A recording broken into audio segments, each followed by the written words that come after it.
लैला को दरबार शाही में पेश हुए 15 दिन गुजर गए थे। हसन बिन सबा के ख़िलाफ़ तहकीकात का सिलसिला जारी था। लैला उमर ख़याम की पुरफ़ज़ा महल सरा में यूसुफ के पास मुकीम थी। रात की तरीकी चारों तरफ मुसल्लत हो चुकी थी। ये एक तूफ़ानी रात थी।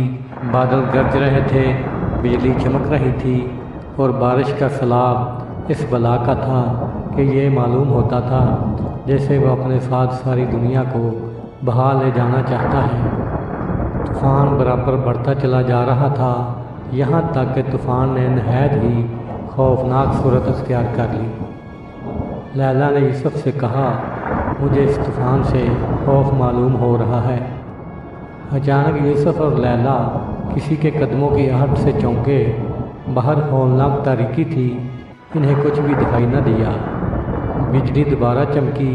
इसकी रोशनी में लैला ने कुछ देखा और बाहर की तरफ इशारा करते हुए बोली, देखो ये कौन है। यूसुफ ने घबराकर हैरत से बाहर देखा।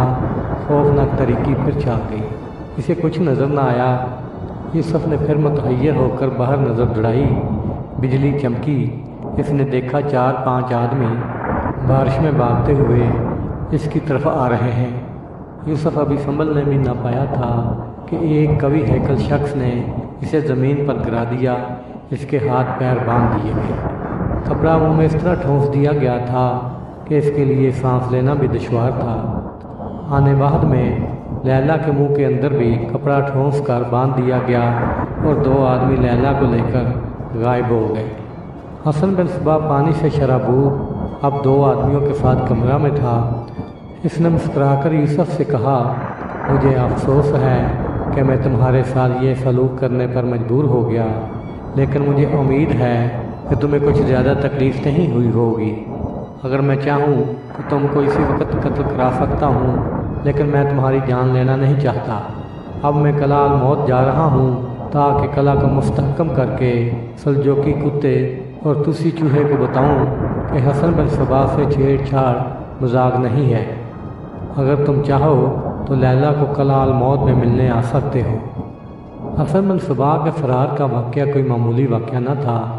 तुगरल नोश्तगीन जिसे दरबार सुल्तानी से हसन बिन सबा को गिरफ़्तार करने का हुक्म मिला हुआ था, घबराया हुआ मलक शाह की खिदमत में हाजिर हुआ और ज़मीन खिदमत को बूसा देकर अर्ज़ किया, जहाँ पनाह हसन बिन सबा फरार हो गया है।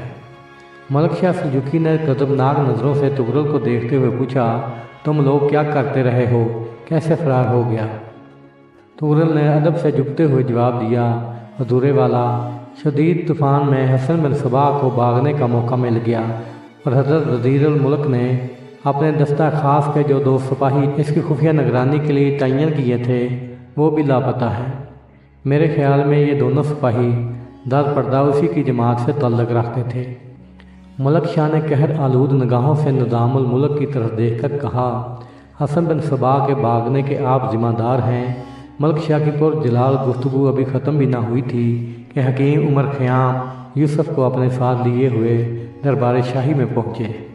यूसुफ के कपड़े कीचड़ से तर, हाथों पर रस्सी के नील थे।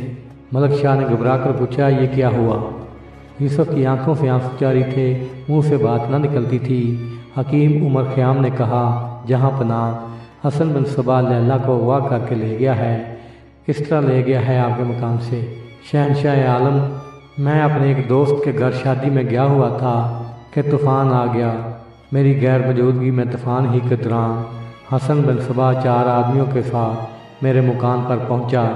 यूसुफ के मुंह में कपड़ा ठूंस कर और हाथ वो बांध कर वहीं डाल दिया और लैला को पकड़ कर ले गया।